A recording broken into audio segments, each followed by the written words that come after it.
Sebelum kita membuka lebih lanjut, ini di sebelah saya ada Ustadz Taufik Syahniar, beliau qori, dan kita akan dengarkan tentu lantunan ayat suci Al-Quran. Dan ini spesial karena perdana pertama, saya mohon kepada Ustadz untuk membacakan suratul Fatihah untuk kita semua, untuk majelis kita, perdana kita hari ini, dan tentu untuk Indonesia serta dunia. Amin ya rabbal alamin. Silakan Ustadz Taufik. A'udzu billahi minasy syaithanir rajim. Bismillahirrahmanirrahim. Alhamdulillahi rabbil alamin. Ar-Rahmanir-Rahim. Maliki yaumiddin. Iyyaka na'budu wa iyyaka nasta'in. Ihdinas siratal mustaqim. Siratal ladzina an'amta 'alaihim ghairil maghdubi 'alaihim waladdallin. Shadaqallahul 'azim. Alhamdulillahirabbil alamin. Terima kasih Ustadz Taufik Syahniar yang sudah berkenan membacakan suratul Fatihah untuk kita pada hari ini. Fajazakumullah ahsan. Dan hari ini saya tidak sendirian tentunya, saya kembali ditemani oleh istri saya, April Jasmine. Ya, gimana nih? Ini kita nyantai-nyantai aja sih ya sebetulnya. Ya, ini buat kamu ya. Konsepnya konsep santai, relax, ya Di rumah aja. di rumah aja. Iya. Baik. Bismillahirrahmanirrahim. Kita akan buka kitab Al-Fawaidul Mukhtarah yang ditulis oleh Al-Habib Zain bin Ibrahim ibn Sumit. Nafa'anallahu bihi wa bi'ulumihi fid dharaini amin ya rabbal alamin. Nah, kita akan bahas tentang al-hathu ala du'ai wa ijabatihi. Jadi motivasi, dorongan seseorang dalam berdoa. Motivasi Atau dorongan seseorang dalam berdoa. Dan dikabulkannya doa itu oleh Allah Subhanahu wa Ta'ala. Jadi kita akan bahas itu dulu, karena sekarang nih kan banyak orang yang sedang di rumah saja. Iya. Kerja juga banyak yang ditinggalkan, aktivitas di luar juga banyak yang ditinggalkan. Maka tentu ini kesempatan yang amat sangat mahal, kesempatan yang amat sangat istimewa untuk kita memperbanyak doa. Nah, dan doa itu harus punya motivasi gitu. Apa sih motivasi kita berdoa? Nah, supaya kita semangat, dan tentu kita berharap doa kita dikabulkan oleh Allah Subhanahu wa Ta'ala. Yang pertama, qala alaihi salatu wassalam, bersabda siapa Nabi sallallahu alaihi wasallam, man lam yas'alillaha ta'ala yaghdab alaih. Siapa orang yang tidak mau berdoa, meminta kepada Allah Subhanahu wa Ta'ala, Allah marah sama dia. Nah, ini menarik nih. Kalau ada hamba, seseorang yang tidak mau meminta kepada Allah, Allah marah. Allah nggak suka kepada hamba yang tidak mau berdoa. Kenapa begitu? Kemungkinan yang pertama, dia udah putus asa. Udah kelamaan doa, capek doa.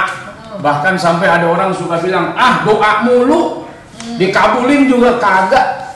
Ah doa mah tiap hari, tapi hasilnya mana? Tuh.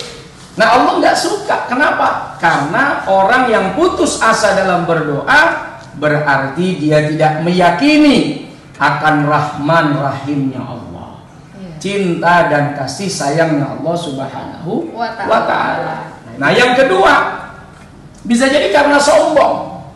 Allah lebih nggak suka lagi. Duit gue, yang kerja gue, yang pergi aktivitas gue, nggak ada urusan sama doa. Jadi dia percaya diri kalau semua itu atas kemampuannya. Gitu. Nggak pakai doa juga. Kalau gua kerja mah dapet duit. Kalau gua usaha nggak pakai doa juga, pasti ya gua dapat hasil. Nah ini orang sombong. Nah bisa jadi Allah Subhanahu wa Ta'ala marah kepada orang yang tidak mau berdoa dan meminta dikarenakan sifat sombongnya. Dia tidak butuh Allah, dia merasa tidak perlu doa. Kenapa? Karena dia merasa apa yang dia dapatkan berdasarkan kemampuannya, yang dia hasilkan karena kemampuannya. Nah seperti itu. Nah nih aku juga bacain nih satu hadis yang Masya Allah. Idza tamanna ahadukum falyukthir fa innama yas'alu rabbah azza wa jalla. Kita tuh suka begini nih. Nah, kadang-kadang kita suka punya angan-angan begini. Kalau seandainya nanti saya punya duit banyak, ya Allah, kalau seandainya nanti saya punya duit banyak, dia lagi berangan-angan deh. Tapi kalau angan-angan dia sandarkan kepada Allah, maka kata Nabi, falyukthir, banyakin aja udah angan-angannya. Karena sesungguhnya angan-angan yang dia sandarkan kepada Allah itu adalah cara dia berdoa kepada Allah Subhanahu wa Ta'ala. Ya, kan kita tanpa saja sudah bilang gini nih, enak kali ya kalau punya mobil, ya Allah, pengen deh punya mobil. Sebetulnya kayak orang lagi nggak doa, kayak orang lagi menghayal, kayak orang lagi berangan-angan. Tapi kata Nabi justru angan-angan yang disandarkan kepada Allah itulah doa. Oh gitu.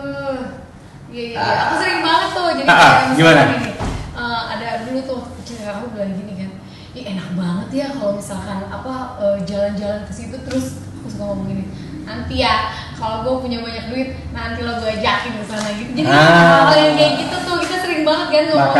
Makanya orang-orang kampung dulu bilang apa? Kalau ngomong jangan sembarangan. Ntar kalau ada malaikat lewat bagaimana? Diaminin bagaimana? Hati-hati kalau nyebut sesuatu. Ntar kalau malaikat lewat dikabulin loh. Nah bisa jadi orang-orang tua kita dulu dia nih ngambil dari hadis ini. Duh enak ya kalau duitnya banyak bisa ngasih anak-anak yatim. Ya Allah pengen deh punya duit banyak biar bisa bantuin anak-anak yatim. Ya Allah kelihatannya kayak orang lagi berhayal, tapi itu doa.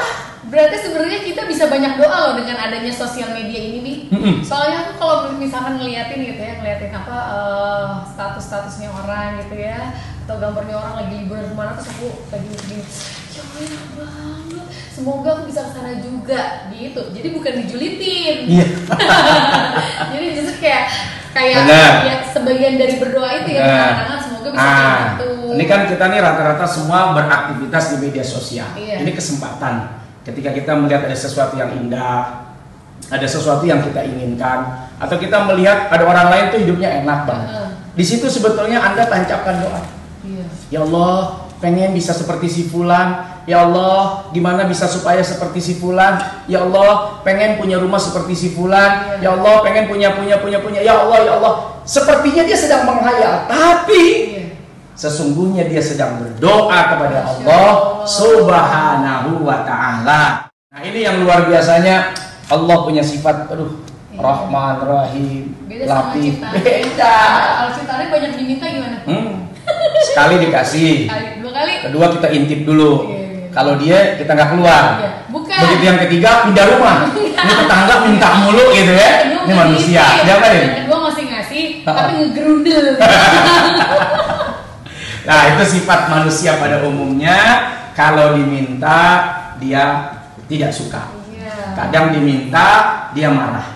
Tapi Allah Subhanahu wa taala semakin diminta Allah makin senang. Semakin diminta Allah makin cinta, dan Allah marah kepada hambanya yang tidak mau meminta. Ya.